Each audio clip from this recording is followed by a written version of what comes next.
Played a game last night that was not indicative of who we are, and we got to learn from it. And I think the good thing is we're basically seeing a mirror image of the team we just played.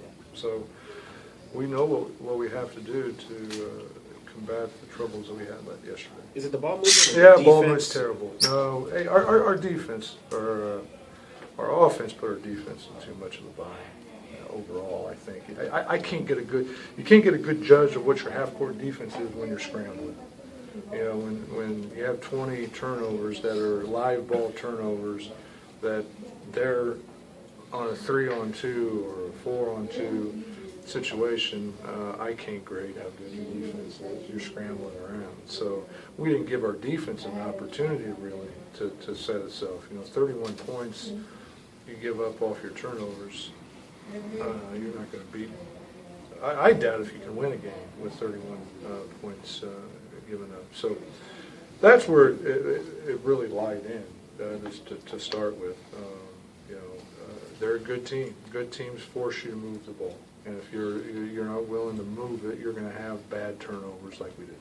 And the Spurs are a team that no matter who they have or don't have on the court, you know, you don't really pay attention. That's a classic case of not paying attention to the names that are available. You better not. They've proven that over the last 5, 6, 7, 8 years. You know, and that's why they're a championship caliber team every year. You know, that's a good thing to draw from. It doesn't matter who's playing. You know, they've been together, the majority of them, and run the same system, and it shows that it works. And it's just all ball movement, player movement. From their standpoint. So that's what we got to get back. That's who we are. We're not, you know, I'd be really nervous if I felt we were a selfish team. You can't be, whatever we are, 3rd in the league, 4th in the league in assists per game. We can't be that high in the league standings and be a selfish team. And we're not. We're willing to make extra. We sometimes try to do it all in one play. And against good teams, they're going to take that 1st, 2nd option. You got to get to your 3rd, 4th, 5th option and move the ball from one side of the floor to the other. That's what you have to do to beat good teams. And we've done it. I mean, we've done it throughout the year. Last night we did. You talked about the Spurs having success over the last 5, 6 years, no matter who's in the lineup. Is that just because... I meant to say 15 years. Well, is that because of the scheme, the continuity? Well, a little bit of everything. Obviously, when you have a Hall of Famer like the 3 of them that they have, and Parker, Ginobili, and Duncan, and that being there for the last, how many years? 15 or whatever Duncan's been there. And then the continuity of players, and then you just continually fit guys into their system, and they play that way every night. Doesn't matter if Duncan, Ginobili, and Parker are out. They're going to play the same way, and continuity has a lot to do with that, no question. I'm a really big believer of that. That's you know, over and over again, you know what you have to do from an offensive and defensive mindset. That's how you become consistently good, and they've been consistently good. Have you been able to grade your second unit? It looks like it's had some trouble. Well, I mean, you're gonna, you know, we're gonna. I have to tweak some things sometimes, depending on who we're playing, and the speed and quickness that the second unit provides, and so. I've got to, you know, kind of look at that a little bit, but that's going to happen up and down.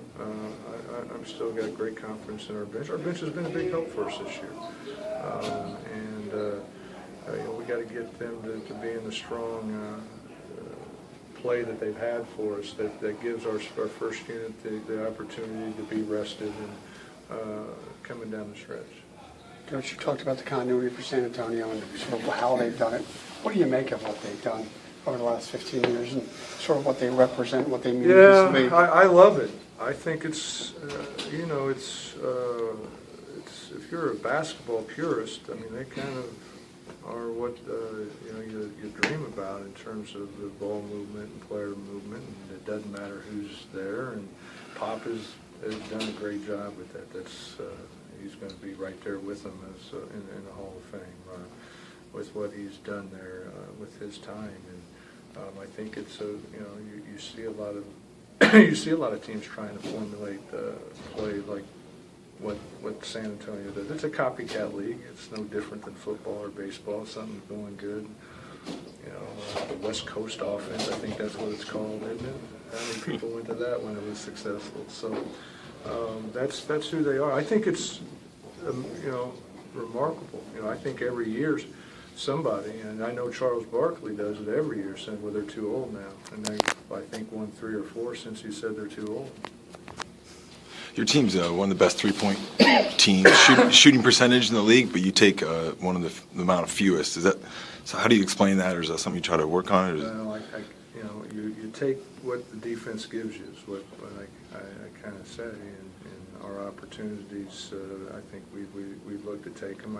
The thing I think that we shoot a high percentage, we don't have a lot of guys that shoot them, if that makes any sense to you. So you know, you're not going to get, I think, the same that if you had a 4, or like we played yesterday, the 4 and 5 shot threes. You know, so you got 5 guys on the floor capable of shooting threes. You're going to have more three-point attempts. You know, we don't have that. You know, it's basically our 1, 2, and 3 that shoots 3, 4. So our attempts are going to be down. That's kind of how I would